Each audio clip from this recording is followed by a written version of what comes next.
okay, let's get into this because like this is of course the story of the night. It is by far because I would argue for the most part, the first 6-7 picks, there wasn't anything that was shocking, right? It kind of 1, 2, 3 when it was ordered, 4 even, Martin Harrison Jr., right? Chargers got Joe Alt. They didn't go after a wide receiver. Then Giants, they'll go get Neighbors, etc. Titans, they needed offensive line badly. They addressed that.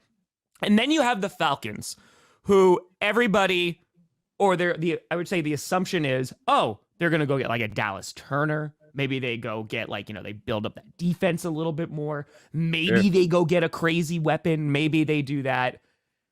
And they draft Michael Penix Jr. And I want to be very clear.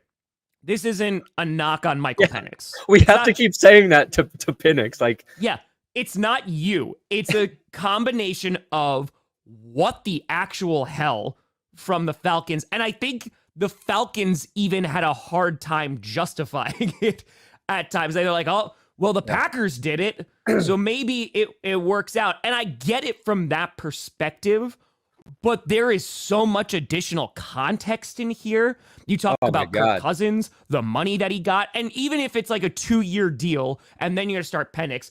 Penix is not the youngest guy in the NFL draft, right? But if he turns out to be a franchise quarterback, then I guess it works out. But it's like, the assumption is the Falcons were kind of in a win now mode, right? Because that's why they went and got Kirk Cousins. Yeah, 100%. Makes sense.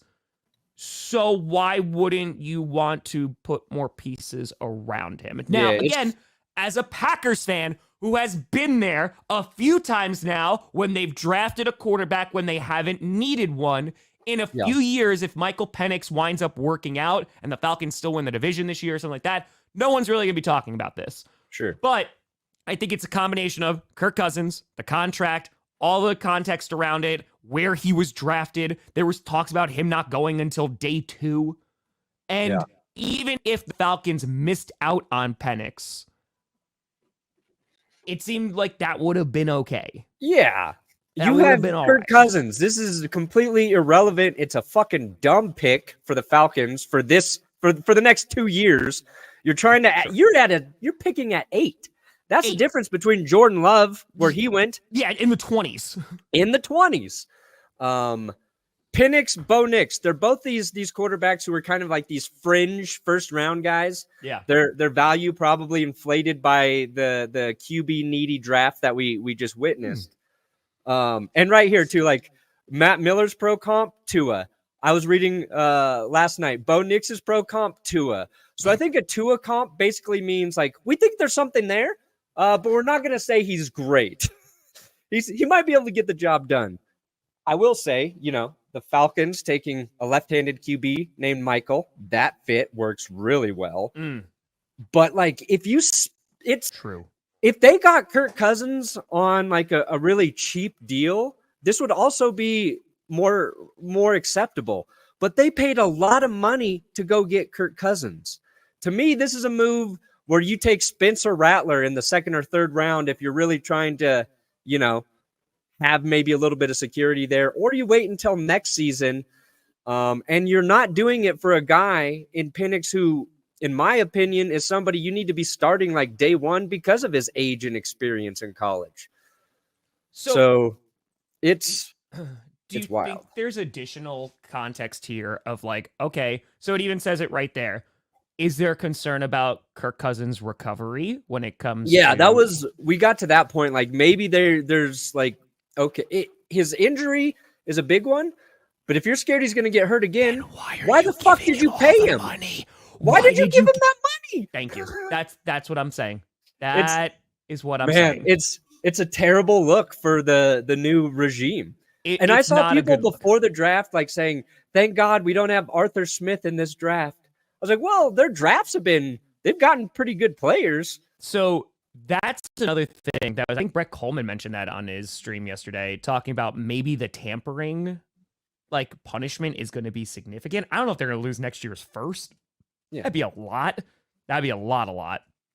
But like still, why would you care about losing your pick next year? Why would that affect your decision to take a quarterback? If they're like, if Cousins is, if they're really concerned about Cousins, which again, then why are you paying him?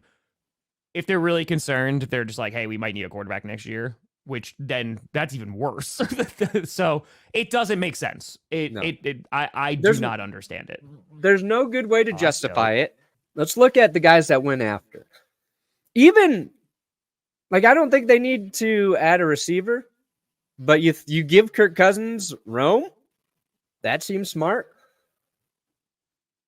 You could take a nice defensive edge rusher. Latu was available. Jared Verse was available. Dallas Turner.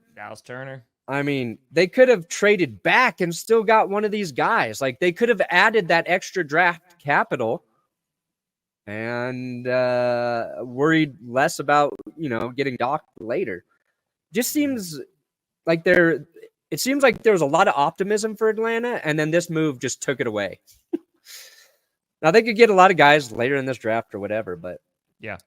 And I hope we see Michael Penix excel and thrive with the Falcons, because between Bo Nix and Michael Penix, if the Broncos had drafted Michael Penix, I would have been maybe a little bit more excited. Sure. Maybe that's just his style of play a little bit. He slings it deep a lot, but it's, poor Penix. Well, let me tell you about GPS Clips, the hottest, outrageous channel that's been around for a little while now, like a year now, right? Look, you can find all of your GPS clips here.